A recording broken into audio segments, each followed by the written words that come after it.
ವಾಲ್ಮೀಕಿ ಅಭಿವೃದ್ಧಿ ನಿಗಮದ ಹಣ ದುರ್ಬಳಕೆ ಪ್ರಕರಣಕ್ಕೆ ಸಂಬಂಧಿಸಿದಂತೆ ಸಚಿವ ಬಿ ನಾಗೇಂದ್ರ ಅವರನ್ನ ಸಚಿವ ಸ್ಥಾನದಿಂದ ತಕ್ಷಣ ವಜಾಗೊಳಿಸಬೇಕು ಎಂದು ಆಗ್ರಹಿಸಿ ಬಿಜೆಪಿ ನೇತೃತ್ವದಲ್ಲಿ ಬೆಳಗಾವಿಯಲ್ಲಿ ಬೃಹತ್ ಅಹೋರಾತ್ರಿ ಧರಣಿ ಆರಂಭವಾಗಿದೆ. ನಗರದ ಜಿಲ್ಲಾಧಿಕಾರಿ ಕಚೇರಿ ಮುಂಭಾಗದಲ್ಲಿ ಸೋಮವಾರ ಬಿಜೆಪಿ ಮುಖಂಡರು ಹಾಗೂ ಕಾರ್ಯಕರ್ತರು ಜಮಾಯಿಸಿ ರಾಜ್ಯ ಸರ್ಕಾರದ ವಿರುದ್ಧ ಪ್ರತಿಭಟನೆ ನಡೆಸಿದರು.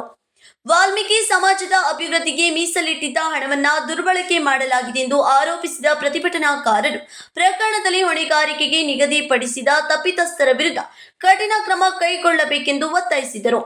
ವಾಲ್ಮೀಕಿ ಸಮಾಜಕ್ಕೆ ಸೇರಿದ 187 ಕೋಟಿ ಹಣವನ್ನ ಲೂಟಿ ಮಾಡಲಾಗಿದೆ ಎಂದು ಬಿಜೆಪಿ ನಾಯಕರು ಆರೋಪಿಸಿದರು.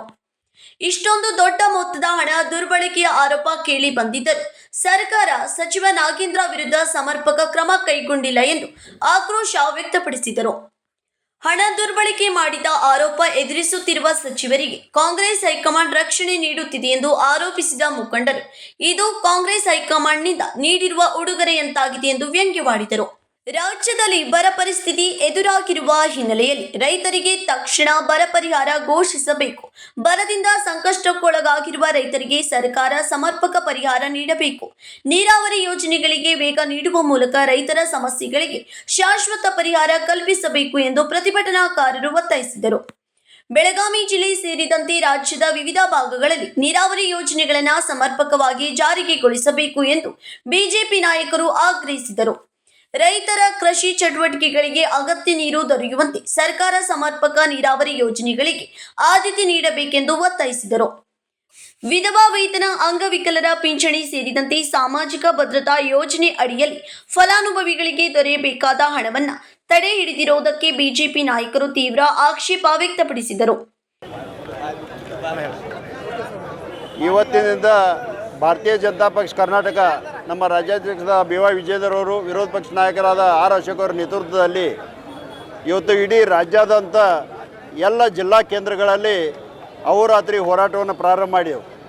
ಈ ಹೋರಾಟವನ್ನು ಏನು ಒಂದು ಬಿ. ನಾಗೇಂದ್ರ ಅವರು ಮಂತ್ರಿ ಪದ ಕೊಟ್ಟಿದ್ದಾರೆ, ಅವ್ರ ಮೇಲೆ ಭ್ರಷ್ಟಾಚಾರದ ಆರೋಪ ಇದ್ದರೂ ಕೂಡ, ಯಾಕೆ ಹಿಂದೆ ಅವರೇ ರಾಜೀನಾಮೆ ತಗೊಂಡಿದ್ರು ಮತ್ತು ಅವರೇ ಈಗ ಮಂತ್ರಿ ಪದವನ್ನು ಮಾಡಿದ್ದಾರೆ.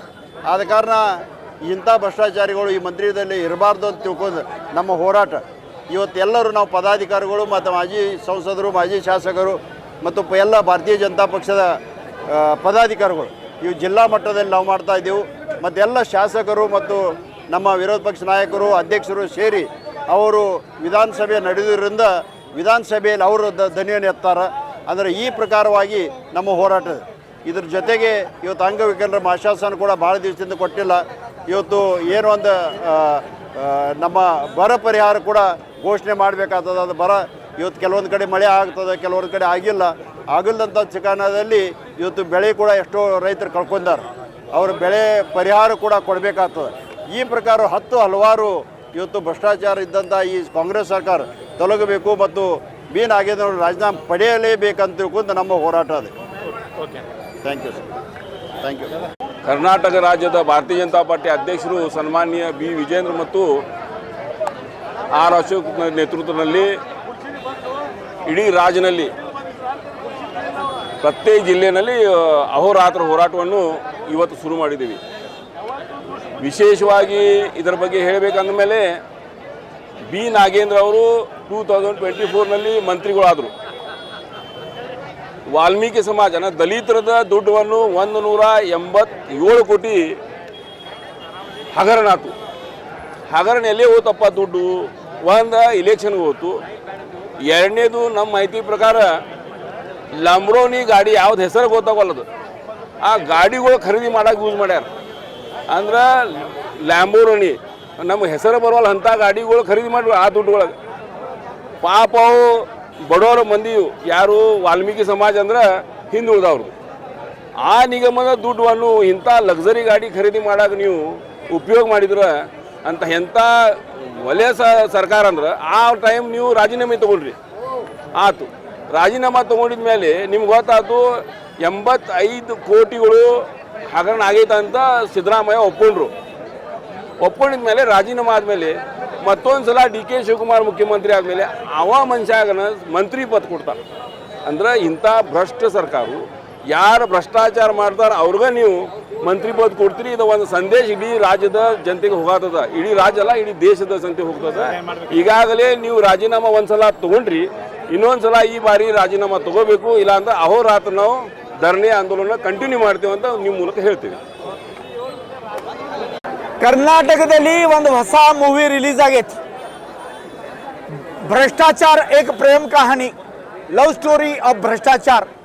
ಮತ್ತು ಇದ್ರದ್ದು director producer D K Shivakumar ಹೊಸ ಆ್ಯಕ್ಟರ್ ತಗೊಂಡ ಈ ಮೂವಿ ರಿಲೀಸ್ ಆಗಿದೆ. ನಾಗೇಂದ್ರ ಅವ್ರಿಗೆ ತಗೊಂಡಿದ್ದಾರೆ. ಮೊದಲು ಈ ಮೂವಿ ರಿಲೀಸ್ ಆದಾಗ ನಾವು ಹೋರಾಟ ಮಾಡಿ ಮೂವಿ ರಿಲೀಸ್ ಮಾಡ್ಲಿಕ್ಕೆ ಕೊಟ್ಟಿಲ್ಲ. ಆದರೆ ಈಗ ವೈಸ್ ಚಾನ್ಸಲರ್ ಭ್ರಷ್ಟಾಚಾರದ ಡಿಗ್ರಿ ತಗೊಂಡು ಬಂದಿನ ಅಂತ ಡಿ ಕೆ ಶಿವಕುಮಾರ್ ಅವರ ಮತ್ತೆ ವಾಪಸ್ ತಗೊಂಡ ನಾವು ಎಲ್ಲರೂ ಕಳ್ರ, ನೀವೇನು ಮಾಡೋರಿದ್ದೀರಿ ಅಂತ ನಮ್ಮ ಕರ್ನಾಟಕ ನಾಡಿನಿಗೆ ಪ್ರಶ್ನೆ ಮಾಡುವಂಥ ಕೆಲಸ ಡಿ ಕೆ ಶಿವಕುಮಾರ್ ಅವ್ರು ಮಾಡ್ತಾ ಇದ್ದಾರೆ. ನಂದು ಪ್ರಶ್ನೆ ಒಂದೇ ಡಿ ಕೆ ಶಿವಕುಮಾರ್ ಅವ್ರಿಗೆ, Dinesh Gundu Rao, H K Patil, R V Deshpande, Mahadev Prasad Mahadevappa ಅವ್ರಿಗೆ ಎಷ್ಟೋ ಸೀನಿಯರ್ ಲೀಡರ್ಗೆ ಮಂತ್ರಿ ಸ್ಥಾನ ಕೊಟ್ಟಿಲ್ಲ. ಮತ್ತು ನಾಗೇಂದ್ರಗೆ ಮಂತ್ರಿ ಸ್ಥಾನ ಯಾಕ? ಇದ್ರ ಹಿಂದಿನ ಗುಟ್ಟು ಸ್ವಲ್ಪ ನಮ್ಗೆ ಗೊತ್ತಾಗ್ತೈತನ. ಒಂದರೆ ನಾಗೇಂದ್ರ ನಿಮ್ಗೆ ಹೆದರ್ಸಿದಾರ, ನೀವು ನನಗೆ ಮಂತ್ರಿ ಮಾಡಲಿಲ್ಲ ಅಂದ್ರೆ ನಿಮ್ದು ಎಲ್ಲ ಬತ್ಲೆ ಮಾಡ್ತೀಯಾನು, ನಿಮ್ದೆಲ್ಲ ನಿಜ ಸಂಗತಿ ಜನರ ಮುಂದೆ ಇಡ್ತೀಯಾನು, ಅದಕ್ಕೆ ನೀವ ಇದು ಭ್ರಷ್ಟಾಚಾರ ಲವ್ ಸ್ಟೋರಿ ಕೂಡೆ ಮಾಡೋಣ ಅಂತ ನೀವು ಇದು ಲವ್ ಸ್ಟೋರಿ ಹಿಟ್ ಮಾಡಕ್ಕೆ ಹೊಂಟಿದ್ದೀರಿ. ಆದ್ರೆ ಭಾರತೀಯ ಜನತಾ ಪಾರ್ಟಿ ಕಾರ್ಯಕರ್ತರ ನಾಯಕರ ವಿಧಾನಸಭೆಯಲ್ಲಿ ಮತ್ತು ಬೀದಿಯಲ್ಲಿ ಹೋರಾಟ ಮಾಡಿ ಈ ಮೂವಿ ರಿಲೀಸ್ ಆಗು ಕೊಡಂಗಿಲ್ಲ, ಹಿಟ್ ಆಗೋದಂತ ಭಾಳ ದೂರಿನ ವಿಷಯ. ನಾಚಿಕೆ ಬಿಟ್ಟಿನ ಸರ್ಕಾರ ಹೇಗಿರ್ತೈತೆ ಅಂತ ಒಂದು ಪುಸ್ತಕ ಬರೆಯೋದಿದೆ. ಆ ಥರದ ಆಥರ್ ಆಗಿ ಡಿ ಕೆ ಶಿವಕುಮಾರ್ ಅವ್ರಿಗೆ ಅಪಾಯಿಂಟ್ ಮಾಡುವಂಥ ಒಂದು ವಿಚಾರ ನಾವು ನಡೆಸಿದ್ದೇವೆ. ಯಾಕಂದ್ರೆ ಸ್ವಂತ ಭ್ರಷ್ಟಾಚಾರದ ಕುಲಪತಿ ಇದ್ದಾರೆ.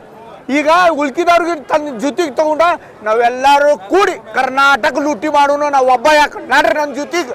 ಅದಕ್ಕೆ ನಾಗೇಂದ್ರ ಅವ್ರಿಗೆ ತಗೊಂಡ ಈ ಭ್ರಷ್ಟಾಚಾರದ ಎಲ್ಲ ರೆಕಾರ್ಡ್ ಮುರಿಲಿಕ್ಕೆ ಡಿ ಕೆ ಶಿವಕುಮಾರ್ ನಡೀತಾ ಇದ್ದಾರೆ.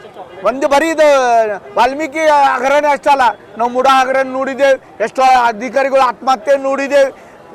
ಅದರ ಜೊತೆಗೆ ಪೆನ್ಷನ್ ಯೋಜನೆ ಬಂದ್ ಮಾಡಿದ್ದಾರೆ, BPL ಕಾರ್ಡ್ಗಳು ಕಟ್ ಮಾಡ್ತಾ ಇದ್ದಾರೆ. ಅಂದ್ರೆ ಬಡವರಿಗೆ ಮೋಸ, ಕರ್ನಾಟಕ ನಾಡಿನ ದ್ರೋಹ, ಇದು ಸೈಡ್ ಬಿಸ್ನೆಸ್ ಆಗಿಬಿಟ್ಟೆ ಡಿ ಕೆ ಶಿವಕುಮಾರ್ ಅವರು.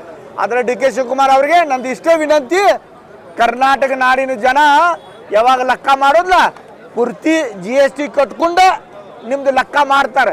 ಅದಕ್ಕೆ ನೀವು ಜಾಗೃತ ಆಗ್ರಿ, ಬೇಗ ನಾಗೇಂದ್ರ ಅವ್ರು ರಾಜೀನಾಮಾ ಕೊಡಿಸ್ರಿ. ಇಲ್ಲಾಂದ್ರೆ ನೀವು ಮುಖ್ಯಮಂತ್ರಿ ಆಗೋದ ಒಂದು ಕನಸ. ಎಷ್ಟು ದೇವ್ರು ಮಾಡಿದ್ದೀರಿ, ಅವ್ರ ದೇವ್ರ ಮೇಲೆ ನೀವು ಕೂತು ವಿಚಾರ ಮಾಡ್ತಿದ್ರ. ಅಲ್ಲ ಇವ್ ಗುಡಿಯಾಗ ಬಂದಂತ ಇವನ ಮೇಲೆ ಆಶೀರ್ವಾದ ಮಾಡ್ರೆ ಇವು ಕಳ್ಳ ಇದಾನೆ, ಅದು ಕಳ್ಳ ಉಳಿದಂತ ಅವ್ರಿಗೂ ಪ್ರಶ್ನೆ ಬಿದ್ದೈತಿ. ಅದಕ್ಕೆ ತಾವು ಸ್ವಲ್ಪ ತಮ್ಮ ಬದಲಾವಣೆ ಮಾಡ್ಲಿಕ್ಕೆ ಪ್ರಯತ್ನ ಮಾಡ್ಬೇಕಂತ ನಾವು ಈ ಹೋರಾಟ ಮುಖಾಂತರ ನಿಮಗೆ ವಿನಂತಿ ಮಾಡ್ತೀವಿ. ಇಲ್ಲ ಇದಕ್ಕಿಂತ ತೀವ್ರ ಹೋರಾಟ ಭಾರತೀಯ ಜನತಾ ಪಾರ್ಟಿ ಮಾಡ್ತೀವಿ. ಬಡವರು, ವಿಧವೆಯರು ಹಾಗೂ ಅಂಗವಿಕಲರಿಗೆ ಸರ್ಕಾರದಿಂದ ದೊರೆಯಬೇಕಾದ ಮಾಸಿಕ ಪಿಂಚಣಿ ಯಾವುದೇ ಕಾರಣಕ್ಕೂ ಸ್ಥಗಿತವಾಗಬಾರದು. ಬಾಕಿ ಇರುವ ಹಣವನ್ನು ಕೂಡಲೇ ಬಿಡುಗಡೆ ಮಾಡಬೇಕೆಂದು ಆಗ್ರಹಿಸಿದರು.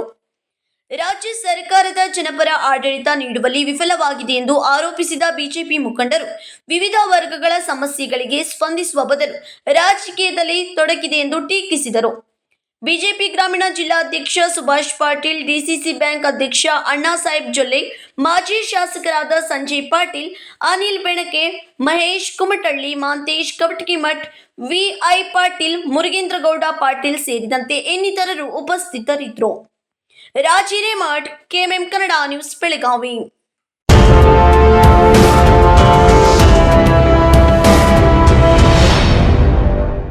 ಭೀಮಾ ಆಗಸ್ಟ್ 10ರಿಂದ 30ರವರೆಗೆ ವರಮಹಾಲಕ್ಷ್ಮಿ ಹಬ್ಬವನ್ನು ಆಚರಿಸಿಕೊಳ್ಳುತ್ತಿದ್ದು, ಹಬ್ಬದ ಸಂಭ್ರಮದಷ್ಟೇ ಪ್ರಕಾಶಮಾನವಾಗಿ ಹೊಳೆಯುವ ವಿಶೇಷ ಕೊಡುಗೆಗಳನ್ನು ಗ್ರಾಹಕರಿಗಾಗಿ ನೀಡುತ್ತಿದೆ. ಚಿನ್ನದ ಮೇಲೆ ಪ್ರತಿ ಗ್ರಾಮ್ಗೆ 1,000 ರೂಪಾಯಿವರೆಗೆ ರಿಯಾಯಿತಿ, ವಜ್ರಾಭರಣಗಳ ಮೇಲೆ ಪ್ರತಿ ಗ್ರಾಮ್ಗೆ 1,000 ರೂಪಾಯಿ ಫ್ಲಾಟ್ ರಿಯಾಯಿತಿ ಹಾಗೂ ಪ್ರತಿ 50 ಗ್ರಾಂ ಬೆಳ್ಳಿಯ ಖರೀದಿಗೆ 1,000 ರೂಪಾಯಿ ರಿಯಾಯಿತಿ ಪಡೆಯಿರಿ.